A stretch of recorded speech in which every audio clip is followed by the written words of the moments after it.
I-check muna natin yung attendance. Say present if you are here. Si Kiel. Grace.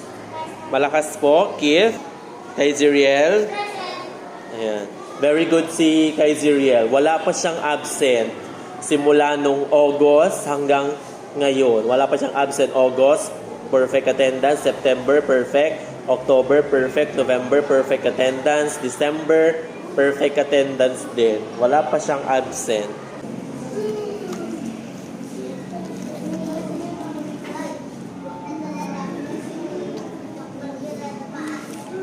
Practice ka ng cursive sa bahay, okay? Hawakan muna yan. Meron.